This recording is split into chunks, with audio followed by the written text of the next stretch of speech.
All right, folks. Heaven Will Protect Viewer's Guide, pages 4 through 7. Page 4, The World They Came to. As the 20th century began, millions of immigrants from Southern and Eastern Europe poured into Chicago, Detroit, Pittsburgh, and other U.S. cities. In New York, the nation's largest city, more than half of the population was foreign-born. The pace and size of U.S. cities were different than anything experienced by Italian and Jewish immigrants. Remember, they were pre-industrial. Whether they came from villages or small cities, little in their past prepared them for the crowded streets, blaring traffic, towering skyscrapers, and roaring subways of New York.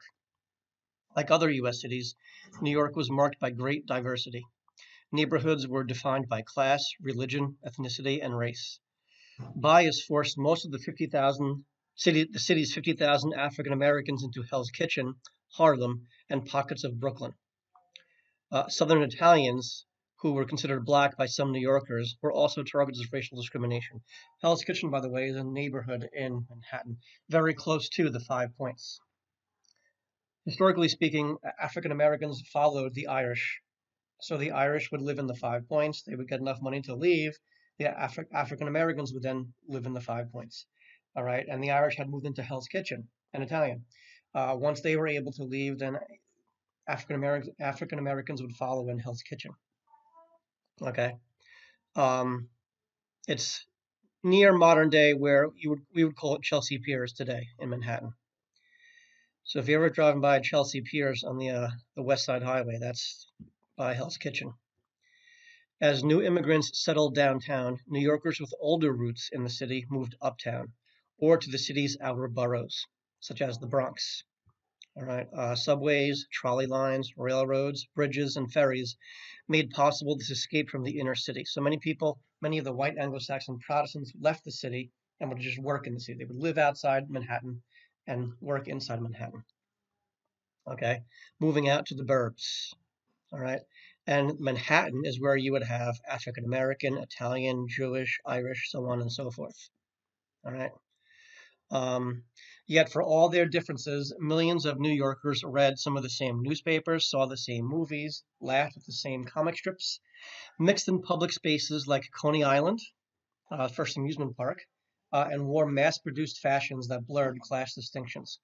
When you do get to see Coney Island in the video, remember Coney Island is not the name of one specific amusement park. It's the name of the neighborhood of kind of amusement parks near the boardwalk at the beach at Coney Island. All right. So that's why you don't really see any Coney Island sign there. You see other signs there. Those were the names of the amusement parks, the ones that you see in the video. All right, Life in the Hood. This is page 5. So New York's chief immigrant neighborhood, the Lower East Side, was dark, dirty, and crowded, with one of the highest population densities in the world. Survival depended upon mutual support. So immigrant communities became their own safety net for each other. Okay, when we say Lower East Side, let me see if is there a map on the bottom of this page? No. When I say Lower East Side, what I mean is if Manhattan is shaped kind of like Florida, all right, by lower we mean the lower half, and by east we mean the lower east, like the southeast side, right? And by east we mean east of Fifth Avenue. All right, Fifth Avenue is what bisects in the middle. You know, it's 10 avenues going from east to west. 1 through 5 is east, 6 through 10 is west. All right, so it's the bottom right quadrant of Manhattan, basically. All right, the streets teemed with peddlers selling goods and ethnic foods. Down every street were immigrant clubs, theaters, cafes. There, Lower East Siders shopped, gossiped, debated politics, and sought entertainment. This was the beginning of mass-produced entertainment, where you would leave the home seeking kind of these cheap amusements, right? Inexpensive entertainment. Neighborhood ties and kinship networks helped immigrants preserve old cultures while adapting to new realities. But not all immigrants shared the same self-interest, nor the same vision of American life. Socialist organizers, small businessmen, and Democratic Party politicians competed for the allegiance of new immigrants. Jewish and Italian gangsters exploited immigrants' ignorance and vulnerability. So since most of these immigrant groups did not have the same opportunities that, say, white Anglo-Saxon Protestants did, many of them formed their own ethnic gangs. All right, just like there were Irish gangs in New York City in the 1840s and 50s, Right now, you would see Jewish gangs and Italian gangs and Chinese gangs, and so on and so forth. All right. Meanwhile, progressive reformers established settlement houses, mostly women, to aid new immigrants and instill, quote, American middle class values. All right. Again, part of their desire to help was their fear that that these immigrants were too un-American and too different and lacked a work ethic, were not good, didn't have good American middle class values of hard work and saving money and so on and so forth. All right. And part of their reform effort was to, quote, teach this to immigrants, to Americanize them, so to speak. So some social workers like Lillian Wald and Mary Simkovich were sympathetic to the immigrants' problems and helped publicize their plight. Others were critical of immigrant cultures and sought to cleanse newcomers of their backward customs. Remember what I talked about, all right? The more wealthy you were, the more critical probably you were, all right? The more male you were, the more critical you probably were, all right? Less wealthy female progressives were the ones living in the settlement houses in these urban areas like Jane Addams and Lillian Wald and Mary Simkovich, okay? So the picture you see here on page 5 is a picture of a typical tenement lived in by an immigrant family. Okay, and you can see that she's attempting to decorate her settlement house. You look up on the cabinets, kind of with like doily type things, decorated to look like a parlor kind of thing. All right, using boiling water on the oven to kind of try and heat the apartment. That's what's known as a cold water flat. Right, there's no heat, so they pour water into that and they heat that up, and that heats the apartment. Okay. If you look at the quote here from a settlement house worker underneath the picture, quote, old standards must be changed, wrote one social worker, think Reverend Pease. If we are sincere in our desire to attain a higher form of civilization, the stranger from across the water must be taught to discard un-American habits and conventions, to accept new ideals, to be like us, to be better. All right. And again, this is the kind of thing that was reflected in those World's Fairs that we talked about. Okay. So just like you would have Reverend P showing up at a Mary Mulvihill's tenement or Catherine's tenement, you would have progressive reformers showing up at these tenements as well. All right, and down here you would see, a typical Lower East Side street teeming with people. They didn't spend much time inside the home because it wasn't really a place that was appealing. So the streets would be very, very busy. Probably the New York City neighborhoods most like this today would be Chinatown, maybe Little Italy, although that's a little less crowded. Maybe the Village, but again, that's a little less crowded. I would say Chinatown would be the most like what it was like. Okay. All right, guys, page 6, cheap amusements. So immigrant life was not all drudgery and hard times. America's turn-of-the-century cities were the birthplace of a new commercial culture, filled with new and inexpensive amusements. Young immigrants like Ida and Angelica were drawn to the freedom and romance promised by the new culture. Fancy shirt waists, which you see in the film, that were kind of puffy up here and tighter down by the waist.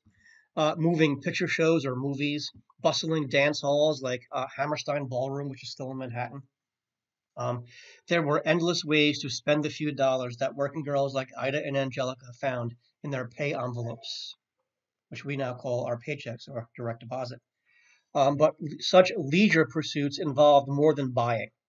As they wore stylish clothes or went to Coney Island, young women redefined themselves and reshaped their relationships to men. Remember, it's Ida and Angelica that invented the teen culture you are now a part of. In traditional Italian and Jewish cultures, and in American working class culture as well, single women had socialized mainly with other women. It was called homogeneous social contact. Contact with men was limited and generally took place under the supervision of the family. So before Ida and Angelica, it was all done through the family, right? If you were a male and you wanted to, I guess we would call date, even though it didn't exist back then, but they would say court. If you wanted to court a female, you would show up at their house and you would knock on the door and you would ask the father permission. All right. And if he granted permission, then you would socially interact with the girl you wanted to socially interact with, but you would do it with her parents at social events. You would court her, all right? And then if things went well, you would eventually ask the father permission to marry his daughter, all right? That's the way it was before Ida and Angelica changed it, all right? And remember, Ida and Angelica is a metaphor for these teenage girls. They are a metaphor for these teenage girls, all right? All right, guys, so this is page 7, the last one for this video. So in contrast with this new teenage culture, going out dancing and enjoying amusement parks involved women in unsupervised leisure activities with men. Parents and reformers feared the consequences of young women's exposure to such cheap amusements. So progressives kind of view themselves as the parents here. This fear was not unfounded, however. Immigrant girls sought independence and pleasure in the new world of mixed sex or mixed gender socializing, but they also ran a risk of rape and pregnancy. Defying the danger, many young women followed their own wishes. In so doing, they helped invent modern forms of dating. So a couple of things here. So in order to protect themselves, women would very often go out in groups. They would not go out alone. Okay, but here's the other thing. All right, female workers and women were working more than they used to, but female employees would get paid less than male employees. All right. So in order to end as a working class immigrant worker, you were a teenager, you were expected to hand over your pay envelope to your family. You were part of the whole family economy. You know, your parents were not paid enough money to support the whole family, so you had to chip in. All right. So maybe you would get some of it, maybe you would not. By and large, though, maybe you would get a little bit to buy lunch when you were at work, but maybe you would skip lunch so you can afford that new shirtwaist or go out that weekend, something like that. All right. But also oftentimes, you would a boy would pay for you to go into a dance hall or to go to Coney Island. And this began the practice of treating, the man treating, the expectation, which isn't as strong as it used to be, but it's still there. The expectation that the man pays for the date, okay, began this way because the men got paid more. All right. Now, here's the negative side of that is, and you may already be aware of this, is what men sometimes expect as reciprocation. All right. And that's when women would run the risk of rape and pregnancy and sexual assault and so on and so forth. Okay. Now, here's the other thing. I said progressives, especially the men among them, viewed themselves as the parents here. So they would actually hire young-looking but older male individuals to infiltrate these dance halls, Coney Island, so on and so forth, to try and become like a spy. And they would write reports for the progressives and talk about what was going on, and you know, how they were dancing too close to each other and the cursing and the drinking and so on and so forth. All right. So they would hire these investigators to go in and pose as teenagers and write reports and report back to the progressives about what was going on. And they would then use these reports to try and lobby for the city government or what have you to try and legislate more moral behavior. All right.